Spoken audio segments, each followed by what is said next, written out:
L'État travaille contre la nation, brime le peuple, bafoue les décisions de justice rendues au nom de ce peuple-là. Le Cameroun, un État hors la loi?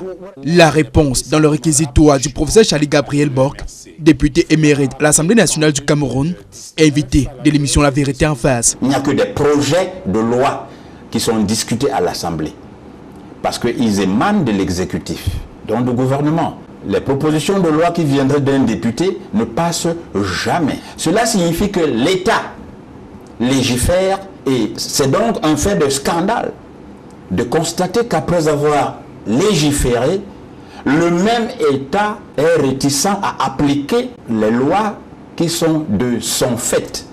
Nous tombons dans un État hors la loi. L'homme politique en veut pour exemple l'article 80 du Code électoral obligeant Elections Cameroun à rendre public au plus tard le 30 décembre la liste électorale nationale. L'État du Cameroun est hostile aux élections, n'accepte pas qu'il y ait des élections transparentes, libres.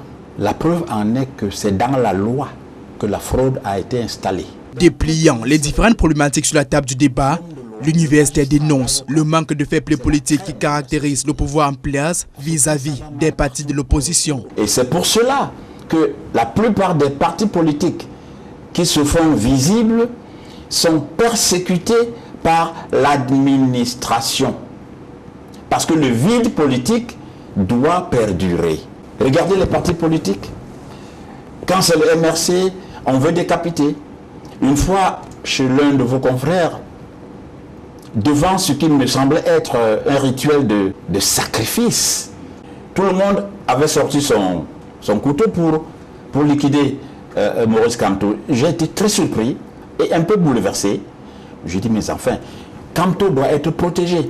Les gens n'ont pas retenu ça. Une répression qui s'étend également à la résolution des crises sociales.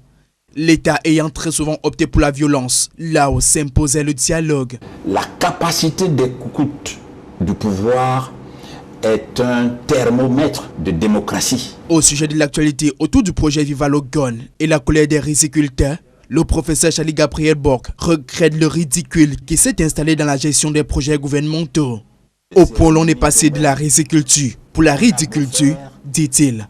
Un peu d'argent pour acheter un peu d'huile, un peu de riz ne remplacera jamais la mise en place des structures de production de riz comme la semerie. Est-ce qu'on veut poursuivre dans ce ridicule, dans la ridiculture, ou bien on veut restaurer la riziculture? La faute à l'impunité qui a fait son lit au sein de la classe dirigeante. L'impunité a été institutionnalisée.